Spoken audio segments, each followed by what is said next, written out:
Chapter 13 Young Nazis Redux in mid-November 1968. Some 2,000 guests gathered at a black-tie dinner to celebrate the inauguration of Edward H. Levi as the 8th president of the University of Chicago. The scene was the Conrad Hilton Hotel, which less than 3 months before had been the headquarters of the Democratic National Convention, around which, in a haze of tear gas, the city's club-wielding police had battled hundreds of young demonstrators protesting U.S. involvement in the Vietnam War. To millions of older Americans, the seething images on television represented just the latest eruption in a nation that seemed to be coming apart in an inexplicable frenzy of violence. One summed up by the youth movement's troubadour, Bob Dylan, when he sang, "Something is happening here but you don't know what it is, do you, Mr. Jones?" Already that year, Robert E. Kennedy and Martin Luther King, Jr., had been assassinated, and in the wake of the latter's death, on April 4th, racial disturbances had broken out in more than 200 cities. In Chicago, authorities had called in 5,000 federal troops and 6,700 Illinois National Guardsmen to bolster the police. In the first half of the year alone, 211 demonstrations had erupted at 101 campuses, and on at least 60 occasions students had occupied one or more buildings. Most notoriously at Columbia University.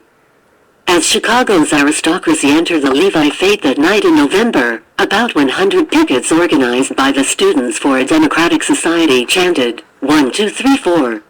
McGeorge Bundy made this war a reference to the evening's main speaker, then president of the Ford Foundation but, until 1966, a principal architect of U.S. policy and Vietnam National Security Advisor to Presidents John F. Kennedy and Lyndon B. Johnson. Superscript 1 among the pickets was a 32-year-old assistant sociology professor named Marlene Dixon. A month later, the university notified Dixon that she would not be reappointed. The administration and Dixon's colleagues in the sociology department maintained that they based their decision on her failure to meet academic standards. But a core of students and a few faculty members insisted that she had been denied because of her leftist politics and because she was a woman. They turned down an administration offer to convene a 7-member commission to re-examine the teacher's dismissal, and on January 23, 1969, demanded that she be rehired and that the university grant students equal say with faculty. If these conditions were not met by January 29, militant action would follow. Edward Levi was a son of Hyde Park with a deep and protective affection for the university. His grandfather, a prominent rabbi, had been on the original faculty in 1892, his father-in-law was a trustee, and Levi had attended the institution's primary and secondary schools before entering the college. The new president was also a lawyer, a former dean of Chicago's law school, whom President Gerald R. Ford would name U.S. Attorney General in 1975. He did not believe in negotiating under threat and, to the surprise of almost no one, rejected the ultimatum. At noon on Thursday, January 30th, some 400 Dixon partisans invaded the administration building, setting up camp throughout its 6 stories, including in the president's office. Squared the next day, Bruno Bettelheim arrived at the scene and conducted an impromptu press conference, announcing to the crush of reporters and onlookers that the protesters, like those who had fought with the police around the Hilton in August, had been rebelling at Columbia, Berkeley, and dozens more campuses for months, were in the grip of mass paranoia. The incidence of paranoia among the young had not increased, he assured the crowd. But the climate of the 1960s had given the paranoiacs too much public attention. Many were just emotionally sick, and society should start calling the nuts nuts. The protesters were anarchic and nihilistic and reminded him of the university's students who had supported Hitler. "I see exactly the same thing happening here from the so-called left as happened in Germany from the right," he said, an assertion that made WHPK-FM, the student radio station, regret that it had not managed to tape his remarks, and prompted an immediate invitation to repeat them in the studio. Bettelheim accepted, and on February 2nd, the sitting's 4th day, his familiar guttural voice went out to several thousand listeners throughout Hyde Park and adjacent South Side communities. He reminded his interviewer at the outset that because of certain convictions, he had spent a year in the concentration camps. He said he had fought fascism all his life, though it had not been his style to do so on the barricades. Instead, he had fought with words, written and spoken, and through teaching and political action. But even in his own group, he had insisted that they had no right to impose their will on other people. They could only try to persuade, educate, and convince, because resorting to force would have meant accepting the Nazist strong-arm tactics against him. Bettelheim followed this blend of reason and comparing the demonstrators to young Nazis whatsoever in running the university. He suggested that the hardcore idealists who didn't like their teachers or the administration needed more education and that they try universities in the Soviet Union or China, offering to start a collection among colleagues to help them a little bit. 4 days later, in a letter to the Maroon, the student newspaper, Bettelheim castigated all soft-headed adults who applauded, condoned, or excused the sit-in and repeated the Nazi analogy, as he did at the daily 3 o'clock meeting in the orthogenic school playroom, where he told his captive audience that he had fought in World War I and the anti-fascist Austrian resistance. By now, Ed Levi had taken refuge in his home, from which he was running the university with the advice of trusted faculty and administration colleagues. Threats arrived daily, including a package containing a dead dog. We were afraid someone was going to shoot him, recalled Michael Claffey, a member of the kitchen cabinet. From the start, Levi made it clear to the occupiers that they faced disciplinary action, but he also was determined not to call in the police to force him from the building. Columbia University had done so the previous spring, resulting in injuries to 12 policemen, 4 faculty members, and 132 students. The bloodier clash between the anti-war forces and the Chicago police around the Hilton was even fresher in Levi's mind. Bettelheim endorsed the president's restraint, albeit in his inimitable fashion. At his press conference he had said that bringing in the cops was just what the dissidents wanted and would play right into their hands. Instead, what they needed were psychiatrists. Bettelheim's opposition to the sit-in was shared by almost the entire faculty and the majority of students. But his hostility rose from a unique well of fury. The protesters had attacked not only the institution that had given him a haven and a new career but also his friend and co-author, Morris Janowitz, who was head of the sociology department and who stood squarely behind the decision not to reappoint Marlene Dixon. Moreover, Ed Levi was not the chief officer of the university but the kind of well-born German Jew the Viennese émigré so admired and envied, and one who had become his latest protector. In 1962, as provost, Levi had made Bettelheim the Stella Amroli Professor of Education, and in a few weeks he would add distinguished service to that title. The demonstrators' behavior was an insult that Bettelheim seemed to take personally, and both Janowitz and Levi understood his rage. But they and the other negotiators were trying with some desperation to end the occupation peacefully and were dismayed and making. Incendiaries. Superscript 1. They kept their distance from Bettelheim's fractious language, but also held firm, and by mid-February the sit-in had collapsed. After disciplinary hearings, the university expelled 42 students, suspended 81, and placed 3 on probation. Bettelheim would tell at least one colleague that he regretted his public pronouncements in the siege's first days, that he had not expressed himself carefully enough.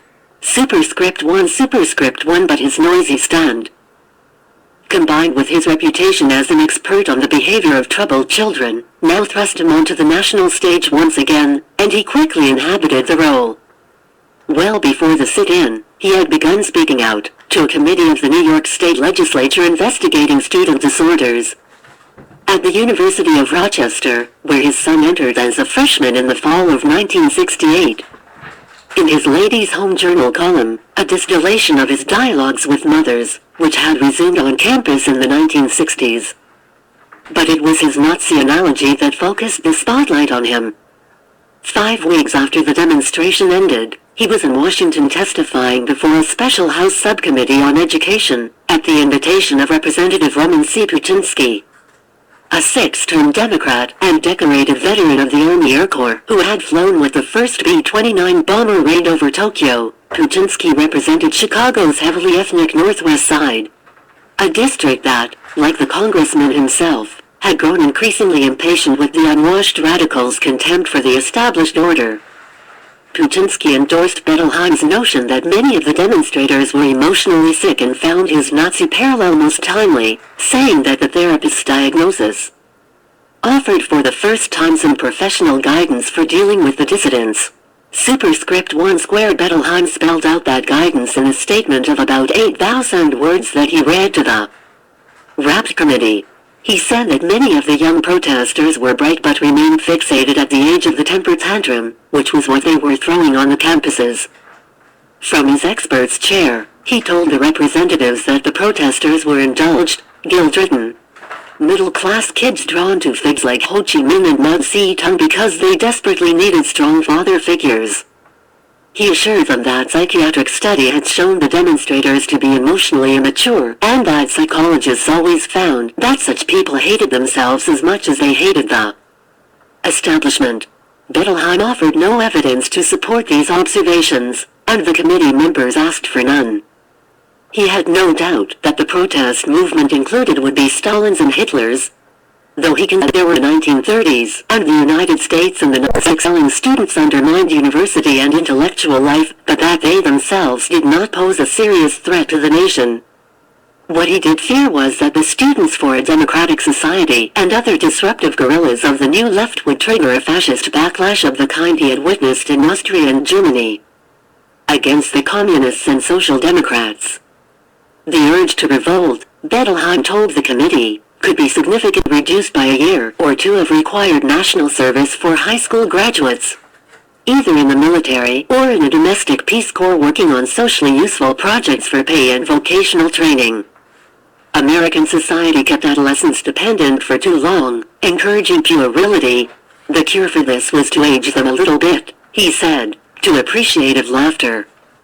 In Bettelheim's view, national service would give many in their late teens both a sense of confidence and a stake in rebuilding society while persuading a significant number to skip higher education. This was a good thing, for too many high school graduates attended colleges and universities even though they did not belong there.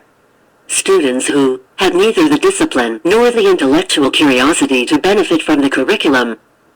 Bettelheim said he also was convinced that if a program of national service were established, enough young people would want to serve in the armed forces to end the draft. A volunteer army, in turn, would obviate the need to continue the college exemption, which he regarded as a major cause of campus unrest. If students are excused from service when others are not, he said, then they can live in peace with themselves only if they regard the Vietnam conflict as a vile war. Superscript 1 cube Bettelheim's statement made headlines across the country. Nazi parallel, announced the Mercury News in San Jose, California, over the Associated Press's widely distributed report on his testimony. Superscript 1 student protests tied to guilt idea. Declared the New York Times above its news story. Superscript 1 2 days later, the paper excerpted a portion of Bettelheim's statement on its editorial page. Superscript 1 and the Washington Post published a larger extract in its Sunday Outlook section. Superscript 1 the Chicago Tribune ran a news story Bettelheim hits lack of self-discipline. Superscript 1 an approving editorial the devil finds work for idle hands. Superscript 1 and the entire statement as an article in its Sunday magazine on campus rebellion. A new and potentially dangerous right of manhood. Squared in mid-May, Bettelheim returned to Washington and repeated his views, this time before a Senate subcommittee investigating civil disorders. Throughout 1969 and beyond journal column, in interviews, in lecture and art, he wrote, if some modern boys engage in rampages, I believe we can trace it to the virtual abdication of their dads from any sort of clear-cut position in the family. Squared superscript 1 an encounter, he recommended that the angry young follow the example of Melville's Ishmael, who did not succumb to the hypos when faced with the damp, drizzly November in his soul. Instead of knocking off people's hats or reaching for pistol and ball, he escaped the establishment and tested his mettle against Ahab and Moby Dick, thus achieving manhood. Squared in the New York Times Magazine, Bettelheim advised weak-kneed parents and educators that children must learn fear. What was wrong with old-fashioned, authoritarian education was not that it was based on fear, he wrote. That is what was right with it. Squared cubed. One mother who read these lines was Ruth Make, who had idolized Bettelheim when she had sat with other wide-eyed young brides at the University of Chicago in 1948 drinking in his wisdom on how to rear their small children. Advice that reached thousands more in his popular book Dialogues with Mothers. Then his repeated instruction had been that the child best understood his own needs, and that permissiveness should be the parental rule. Make and many of the other new mothers had accepted this advice as gospel, and now some of their sons and daughters, including her boy, were dropping out and trashing the establishment. Well, Bettelheim now lectured them in the Times, what did you expect if you indulged them so? He wrote that he knew mothers of extreme campus activists who, when the children were infants, fed them cookies against inner resistance, because that is what good mothers were supposed to do. And soon even the child's pleasure evaporated as he realized he was being indulged to make the mother feel good about herself. Squared Me told me that after reading the piece she never believed another word he wrote.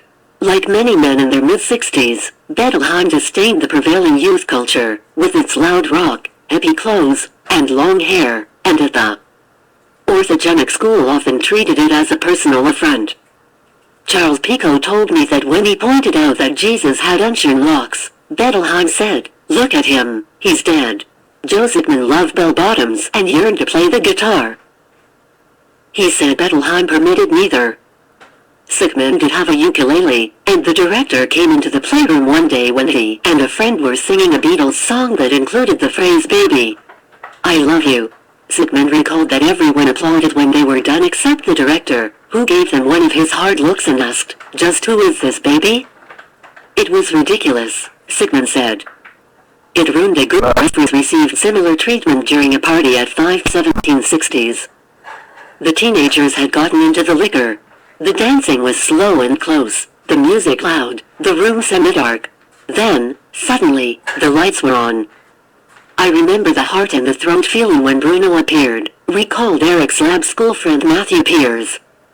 He chewed out Eric in front of all of us and sent everyone home.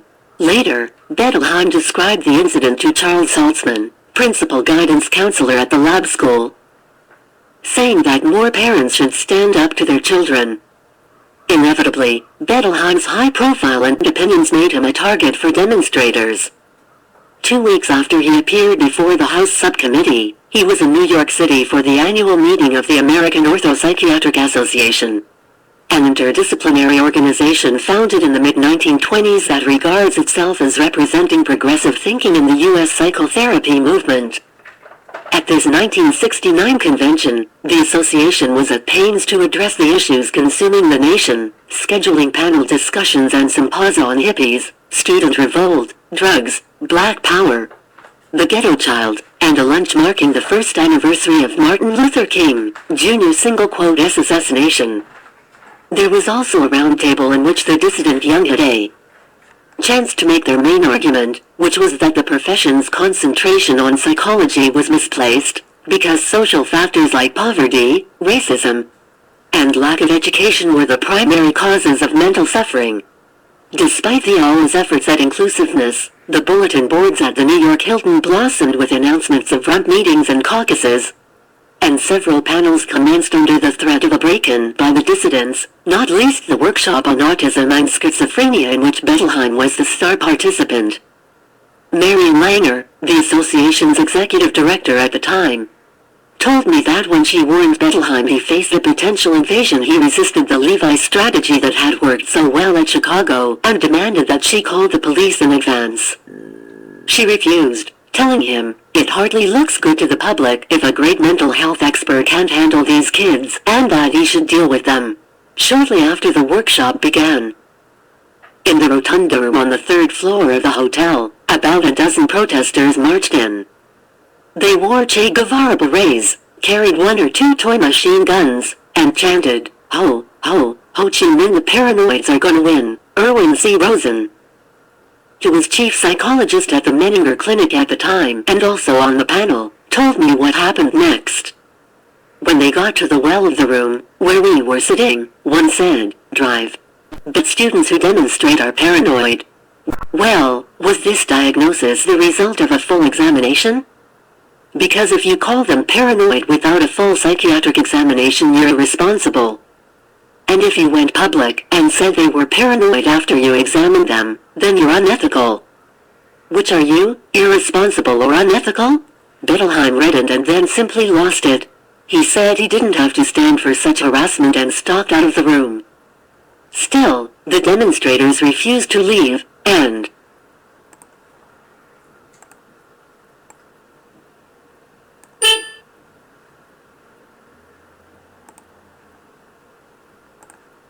the hotel security guard arrived and asked if the remaining panelists wanted them evicted. All of us wanted to prevent that, to avoid a serious confrontation, Rosen said, so the panel offered to let the decedents have their say if they would then depart so the workshop could continue. They agreed, and the afternoon played out peacefully. They were very angry at Bruno, but I think he overreacted, Rosen said. I kind of liked the kids. They were not ugly, and the one kid framed the question about Bruno's paranoid charge very well. Bettelheim may have lost it on the steps of the administration building and at the AOA meeting, but his response to the militant young in general was not always unreasonable. Some of the protesters doubtless could have benefited from a year or two of national service. I think Bettelheim had a point about us, recalled Gerald Lipsch, who was among the more moderate students who sat in at Chicago. He concedes that many of the graduate decisions did lack maturity. Bettelheim's argument that the university should be a haven for intellectual debate and not a battleground was shared across the political spectrum, including by the leftist philosopher Herbert Marcuse, whose radical teachings had made him an idol to the demonstrators at Columbia, but who told them that violence had no place on the campus.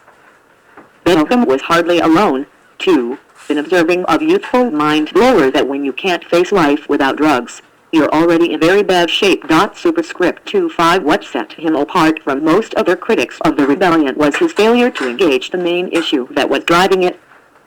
To students who thought the Vietnam War vile for reasons other than rationalization of their draft deferments, who called the U.S. intervention immoral, he replied that all wars are immoral and left it at that. Superscript 2.6 And don't tell me, he wrote in Ladies' Home Journal, that the children can't do something about the war in Vietnam, because that's been tried, too. It was tried in the Children's Crusade, and all those children died. Well, they no longer died psychologically. Superscript of Adolf Hitler and Edgar Friedenberg, who had become culture heroes to the protest movement for encouraging its opposition to the war, he said, they have a tremendous need to be loved by the young. I have absolutely none. Superscript 2.8 Almost from the moment Bettelheim arrived in the United States, he began criticizing Europe's Jews for their passivity in the face of the growing Nazi threat, for not doing precisely what many in the 1960s and war movement, for all its excesses, were now doing. In 1963, he had criticized the nation's willingness to spend billions of dollars on the military and the space program while devoting so little money to rehabilitating juvenile delinquents and the mentally ill. Superscript 2 He had subtitled The Informed Heart Autonomy in a Mass Age, and repeatedly decried technological society's threat to the individual, writing that mankind's greatest hope lay in a sizable minority that would resist this oppressive trend. Superscript 3 degrees Now such a minority had risen, attacking the military-industrial complex and other manifestations of the corporate culture that were pushing the United States in the direction that Bettelheim said he deplored. But now, while he conceded that, yes, things were wrong with the country, he insisted that there was also plenty right with it, and that one should go along with the establishment if it is halfway reasonable, because any establishment is only halfway reasonable.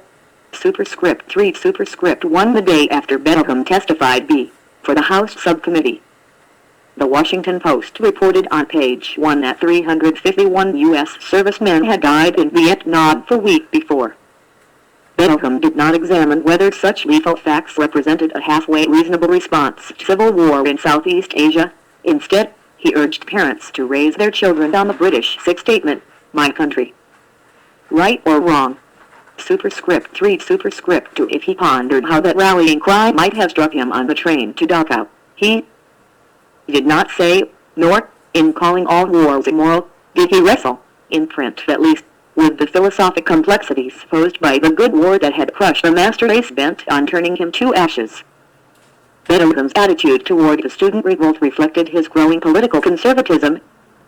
The man who, in 1956, had told James Farrell that he was working for the election of Adlai Stevenson now dismissed such a liberal as unable to see the problem when it is in front of his nose.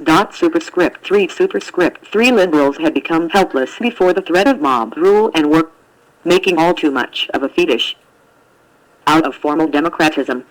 Superscript 3 for Bettelheim would rail at the intellectual establishment's empty beak-down vicious progressivism. Superscript 3-5 and exhort fellow travelers of promulgating a sick and destructive above. Cited no specifics, but said that the enthusiasm for such writing flowed from a deep, unwitting anti-Semitism. Superscript 3-6 it was the plight of Israel, however, that brought down his greatest wrath on the liberals.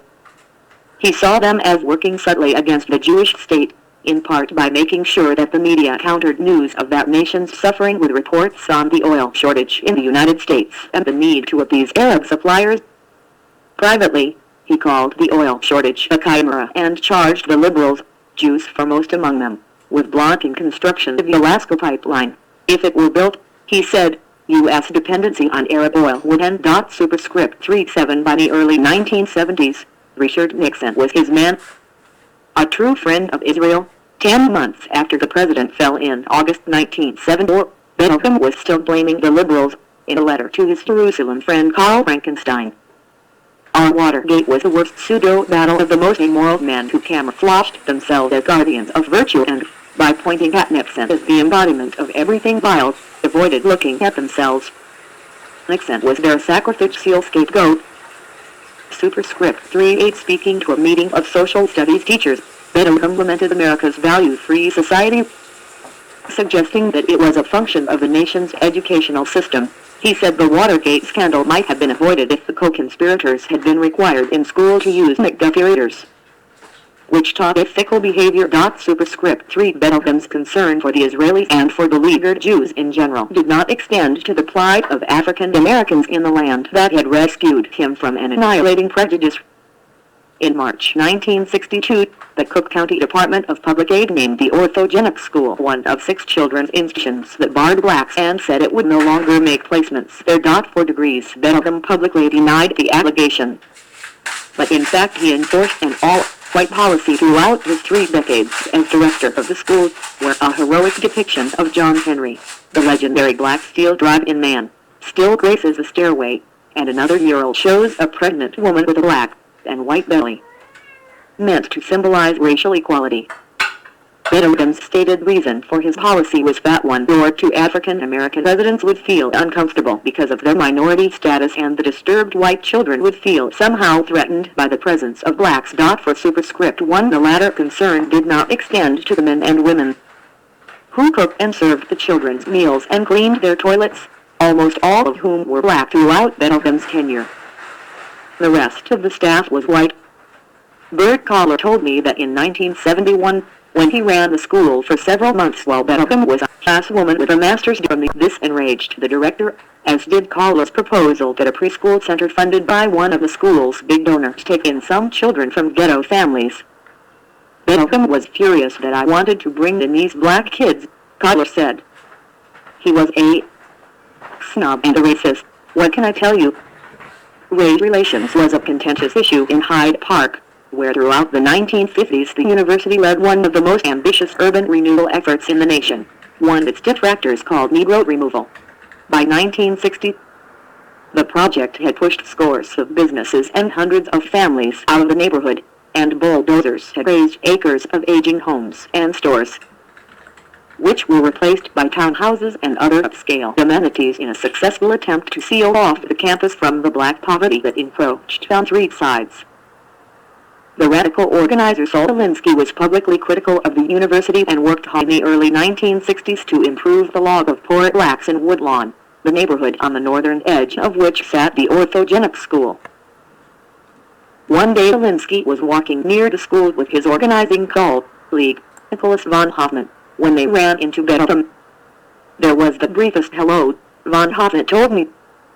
and then Bruno went into a harangue about how Saul was bringing in these savages and gorillas and animals and letting them loose on the university community. Though Bettelheim wrote of the anti-Semitism that had crimped his life in Vienna and, with Morris-Yang wits, published books that sociologically charted the pain of prejudice, he gave the notion of racial equality his hard eye in print as early as 1956. In a review of Kenneth Clark's Prejudice and Your Child, he wrote that it is obviously untrue that all children are harmed by prejudice, and dismissed as blatantly untrue the African-American psychologist's belief that meeting children of different races and religions leads to better relations.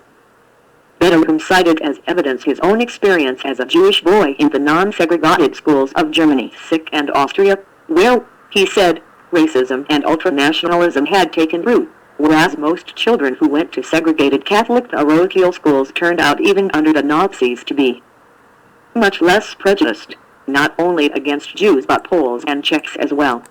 How he knew this he did not say, but he did suggest that slavery was not always such a bad thing, since without it in ancient Greece there would have been no leisure, and hence no Plato or Aristotle. For superscript to Bettelheim's conservative politics, and especially his stern judgment of the youth culture, moved the New York Times Magazine to headline its 1970 profile Bruno Bettelheim is Drive No. Not long before, Time had called Bettelheim. The director had cooperated with David Dempsey, author of the Times article, sitting for long interviews and giving the writer access to staff and, in a rare breach of his rule, the children as well. After the journalist departed, his subject had what Bert Collar called a major attack of paranoia. He told me that as a result of what he had said, someone was going to discover some awful truth about him, which, if known, would discredit his work and the work of the school, Collar said. He did not tell his protege what this awful truth was, but enough false information appeared in the piece to embarrass Bettelheim seriously if anyone had checked the facts. Dempsey reported that Bettelheim had been a practicing analyst in Vienna, that he had taken 2 autistic children into his home, that Eleanor Roosevelt and Herbert Lehman, who knew of his work, had helped snatch him from Buchenwald, and that Eisenhower had made his 1943 essay on the camps required reading for his officers in Europe during the war. These as if had been up Bettelheim for years, but never in so prominent a place as the paper of records Sunday magazine, on whose cover he appeared listening intently to a resident at the school. By coincidence, Dempsey returned to New York from Chicago with the director, who was flying to a speaking engagement. The reporter found none of the stiffness and formality or ideological bluster he had encountered at the school, but instead a seatmate who now was friendly and companionable. In this chatty atmosphere, Bettelheim disclosed that he played in a regular poker game that included his faculty colleague Saul Bellows 44. A diversion the novelist told me was imaginary, though he held out the possibility that the game may have included a ringer who had assumed his identity. 45 at the school, Bettelheim also had told Dempsey that he had been approached to treat Marilyn Monroe's emotional problems, to Bettelheim's likely relief. Neither the Monroe nor the Bellows story appeared in the profile, which gave readers a caring if deep drive. No in a portrait that was, on balance, positive, though the subject did not think so. I am smarting from the deliberate distortions and outright lies which Dempsey put in his article. 46. He wrote to James Farrell. On April 7, 1970, many of the community leaders who had gathered at the Conrad Hilton Hotel to salute Edward Levi 16 months before were back in the grand ballroom to honor Bruno Bettelheim for his 25 years of dedication to the orthogenic school.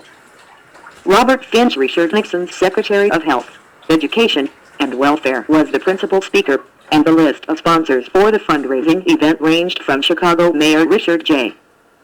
Daley and Illinois Governor Otto Kerner to Carl Menninger and Anna Freud, and included not but Lawrence A.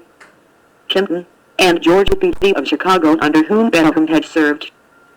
The program for the black tie dinner, attended by some 400 guests, saluted a refugee who had come from Vienna as a psychoanalyst and art historian and found a new life and career in Chicago, a therapist and teacher, author and humane philosopher, who had restored hundreds of children to useful lives. In his speech, Finch said that, all across the board, it can be said that the influence of Drive, Bettelheim's insights and of his disciples is pervasive. 47 in 1967, the university had received a pledge of $500,000 from the Foundation for Emotionally Disturbed Children, the orthogenic school's committed fundraising arm, to establish a professorship to be held by future directors. 48 At the dinner, Levi announced that the plans would go ahead for this Bruno Bettelheim chair, and to a hushed room the honoree, clearly moved, said that he had now been relieved of one of his great U.S.C. worries. Will it be possible to carry on our work after I had to withdraw from it? The endowed professorship assures that in each coming generation the very best man will shed light into what then will be the darkest recesses of the human mind, the most severe disturbances of the soul. To our university, and to you all, I am more grateful than I can put into words for the most unusual, the most unexpected honor that you attached my name to this chair. For a chair of a different kind already rested in the corner of the orthogenic school living room, a stately seat of carved wood that symbolized as much as anything what Bettelheim had created in the past quarter century. When he was growing up, one of the dramatic sights in Vienna was the Kirchsteinhof, the centerpiece of a mental hospital high on the western edge of the city. Otto Wagner, Austria's master of Jugendstil, had been invited to design the institution, the remarkable request given that world-famous architects were then, as now, rarely if ever asked to bother with buildings for the mentally ill. For centuries, society had cast these embarrassing citizens into prisons and asylums as ugly and mundane as they were dark and cruel, buildings carefully stashed away from the daily traffic of the general population. But the glistening copper dome of Wagner's church could be seen from much of the city, and beneath it residents of this institution for care and cure, so named to avoid the connotation of insanity, walked in spacious quiet shafts of light suffusing the tranquility through stained glass windows by the secessionist Claude Mozart. The patients knew that this building, one of the most beautiful and impressive in the city, was there only for them, wrote Bettelheim 5 Degrees, who by 1970 had transformed the buildings that housed the orthogenic school into his own Steinman have been the big bad wolf. But anyone waiting soon for a children's institution that smiled physically more than any other in the nation. Besides the elegant, throne-like chair, which the art-loving director had unearthed in a university storeroom, the living room featured a carousel horse of polished wood that Bettelheim had picked up during a vacation on Cape Cod, a wooden cradle he had found on a trip to Austria, and a 3-story Victorian dollhouse. He chose everything with great care. Jacqueline Sanders told me the paint for the walls light blue with white trim, the sturdy, comfortable sofa, the pastel rug with its border of trees. Bettelheim insisted that the school order the finest produce and meats for the dining room and always pay close attention to the table settings. At one point, he wanted new stemware but was concerned about the children's safety. He and a staff member descended to the basement and smashed several sample glasses until they found a mate that splintered into small fragments instead of dangerous large shards. 5 Superscript 1 The dorms were large, cheery rooms with walls of different hues, patterned curtains, and multicolored ceiling lights that shone down on polished floors and throw rugs. The days of bunk beds were long gone. Now each child had his or her own wooden bed and dresser, each embellished with a floral or other figure. The former lumber dealer worked with a furniture designer to create these pieces and insisted they be well made. He also insisted that the beds differ in size, to fit the various corners of the dorm and to give each child a sense of individuality, if that meant the extra expense of custom-made mattresses, so be it. The children's drawings adorned the walls around many of the beds. Bruno recognized the void in many of the kids' lives, said Jerome Goldsmith, Bettelheim's counterpart at Hawthorne Cedar Knolls. He sensed they were reluctant to hang stuff on the walls themselves, so he put up pictures first and then let kids replace them. He said that if you start barren, it stays barren. That is a very simple but a very subtle understanding that he taught us. The school's hallways were not the drab corridors of most institutions but colorful passages of painted stairs and wall art, which Bettelheim likened to the store where Greek philosophers walked along decorated colonnades. 5 Superscript 2 On one stairway, a mural by the Hyde Park artist Harold Hayden featured, besides John Henry with his hammer, scenes of Tom and Huck rafting down the Mississippi, Paul Bunyan and his blue box bait, pilgrims at Plymouth Rock, and pioneers moving west. Another mural, by Geordie Bruno, graced the facade of the adolescent unit, opened in 1966 and named the Pika Wing, after one of the school's principal benefactors, Philip, and the family in 1990 by publicly accused of Bonnet's ceramic mural represent, in the director's interpretation, the search for self-realization, from birth the black and white belly to rebirth 3 birds symbolizing the victory of spirit over matter. 5 superscript 3 Like the Steinhoff, the school now had its own stained glass window, through which light filtered into a corridor fronted by the Bonnet mural and 12 Romanesque arches. In the garden area, children clambered that will over the lady, a twice life-size sculpture of a supine female figure. In an interior court, the statue of a girl being cared for by her older sister stood in the center of a fountain pool. The unique aesthetic ambience of the orthogenic school owed itself entirely to Bettelheim's vision and constituted a singular achievement, one that parents, children, staff, and visiting professionals like goldsmiths sense immediately upon entering the front door with its colorful panels of infants, angels, and flowers in bas-relief. The welcoming artwork spoke eloquently for itself, but Bettelheim could not resist giving his Steinhoff a thick Freudian overlay. In A Home for the Heart, his final thought about the school, published in 1974, he wrote that the playground's circular sunken pool and a circular sunken sandbox represented urination and defecation, respectively, and that the children also saw these areas as comforting breasts. 54 They had named the supine woman the lady because if they had called the sculpture mother they would not have felt as free to jump and step on its breasts.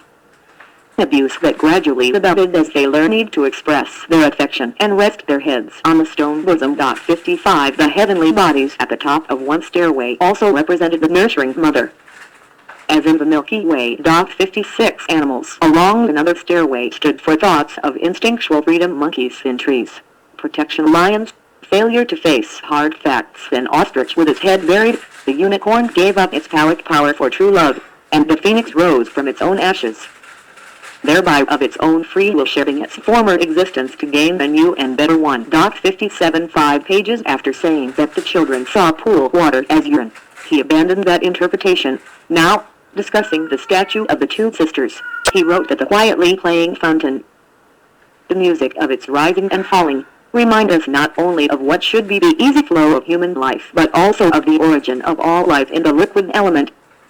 The oceanic feeling Freud traced back to the earliest phases of ego feeling. 58 By the end of 1970, Bettelheim was facing the inevitability of giving up his Steinhoff. 2 years before, when he had turned 65, the university began extending his contract on an annual basis, but retirement was mandated. He could no longer maintain a killing pace. For all the long hours at the school and his heavy schedule of teaching, writing, and speaking, he had never been robust. Moreover, there was the disease in his legs, which continued to plague him. Trude was urging him to slow down and to consider moving to a warmer climate, to help his circulation, and because she had grown weary of Chicago winters and was tantalized by the prospect of living a more outdoor life where she could garden year-round. The Europeanized nest on Kentwood Avenue was now empty. Ruth had gotten her bachelor's and master's degrees from the University of Chicago and, in 1972, would earn a doctorate at the University of California at Los Angeles and settle in the area as a therapist. Naomi had gone to the University of Wisconsin and the University of California at Berkeley as an undergraduate and, in 1971, took a master's degree in regional planning from the University of North Carolina at Chapel Hill. Eric was an undergraduate at the University of Rochester and would go on to study law at Oxford in England and the University of Chicago Law School, graduating in 1976 and entering practice in San Francisco. Free to experiment with a new environment, Bruno and Trude decided to try California. In 1953, Bettelheim's old protector Ralph Tyler had left Chicago to start the Center for Advanced Study in the Behavioral Sciences, the think tank near Stanford University where Bruno had been a fellow in the mid-1960s. In the fall of 1971, Bruno began a fellowship there for the academic year, taking up residence with Trude in a cottage just off the center's sunny veranda and working on the manuscript for A Home for the Heart. The decision to go west meant that Bettelheim had to tap a successor, or at least a temporary one. He had dangled the directorship before Benjamin Wright as early as the mid-1950s, urging the counselor to become a professor at the university and then come back and head the school. By the mid-1960s, Wright was a professor of statistics and Bettelheim again was pressuring him to return. Wright told me that he rejected the idea because he feared the director would meddle behind his back and that he would wither and die in the great man's shadow. In 1968, Bettelheim also offered the succession to Robert Bergman, who had worked for 6 months as a counselor in 1965 when he was a psychiatric resident at the university. He, too, declined, preferring to continue his work with the Indian Health Service in New Mexico.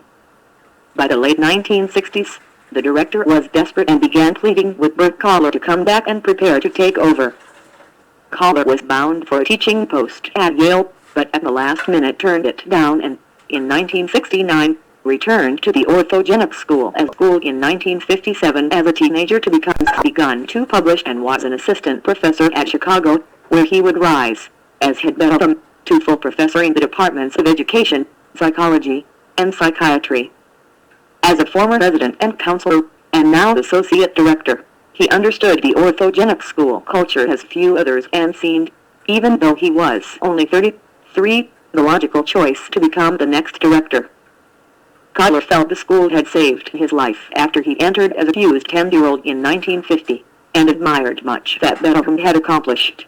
But he also recognized Dr. Lee's shortcomings, among them his snobbery and racism, his penchant for instruction by terror, his tendency to indulge in loose diagnoses and exaggerated cure claims, and his practice of luring staff members into dynamic supervision.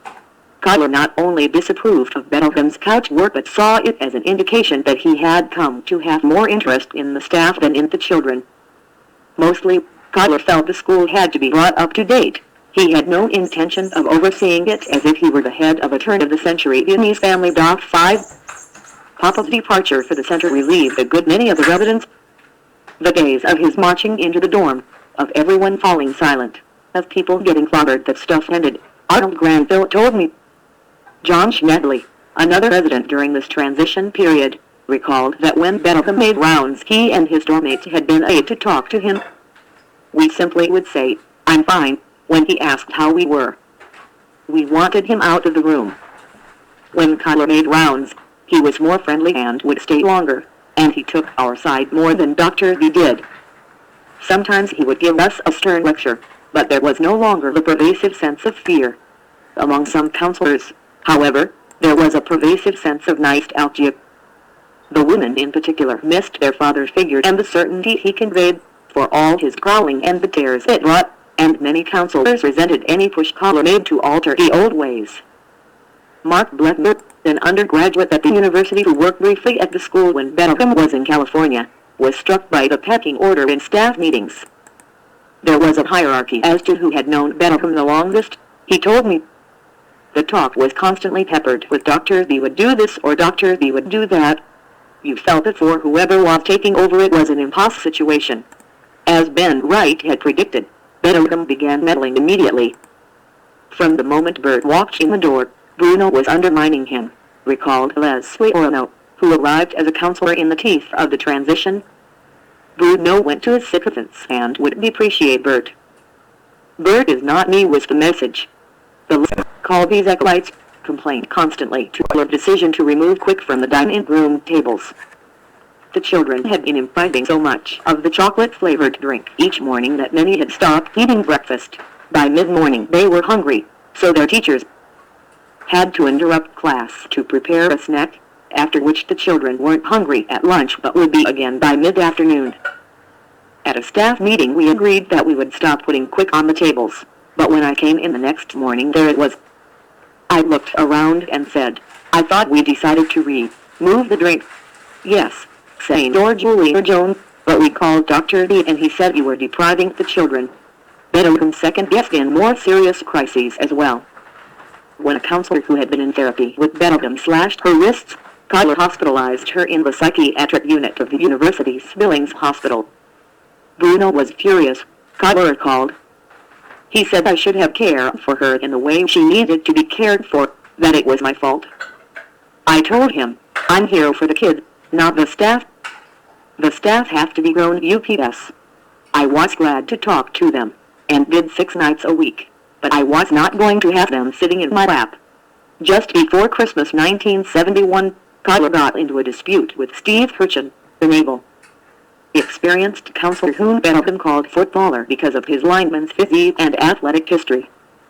Bettelheim had insisted that Pollak accept Hurchin as his principal assistant, in part because he was popular with the children, but also because he was a Gentile in a school that Bettelheim told Pollak was top-heavy with Jews. Hurchin had promised to visit his son over the holidays, and did so despite Pollak's demand that he stay at the school, where he was needed. When Hurchin returned after Christmas, Pollak fired him. In Hurchin's telling, Bettelheim refused to intervene in the matter. According to Pollak, the director did just that, calling the university administration from California and furiously demanding that Hurchin be rehired, which he was not. The incident ended with anger all around, and both men realizing that by yoking them Bettelheim had set them up to fail. The situation was compounded by the fact that Pollak was, by common agreement, the poor administrator who, unlike Bettelheim, with his background in the lumber business, lacked experience with numbers.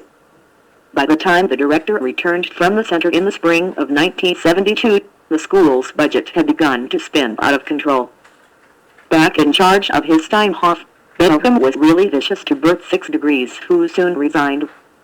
By now, the director had turned to Jacqueline Seebeck, who had been his devoted aide-de-camp until 1965. That year, she had married a friend to move to Los Angeles, where the couple had a She received it in 1972, but by then the marriage was ending, and when Bettelheim invited her back to succeed him upon his retirement the following year, she accepted. Unlike Pollak, Sanders understood the administration of the school, where, over 13 years, she had not only worked as an indefatigable counselor but done everything from food ordering to bookkeeping. Also, unlike Pollak, she had been in therapy with her anointer, who had hopes that his loyal former ally Sanders would keep the flame alive and run the school as he had. I am absolutely convinced that he didn't look on me as his successor, but as someone who simply was taking care of the school while he was away with me. He could have the fantasy that if he ever came back the school would be his again, Sanders told me. In the summer of 1972, she and her mentor began operating the school together, and by December he had left again, this time to teach for several weeks at Hebrew University in Jerusalem, a step he took in part to remove myself from my life's work. The school. 6 superscript 1 at the university. Bettelheim renewed his acquaintance with Karl Frankenstein, the Berlin-born psychoanalyst and philosopher who had welcomed him warmly during his 1964 stay in Israel, and the two men soon would begin a steady correspondence that lasted until a few weeks before Bettelheim's death in 1990. Also in Jerusalem, Bettelheim received an unexpected phone call from Paris. Daniel Carlin wanted to come to Chicago and make his film.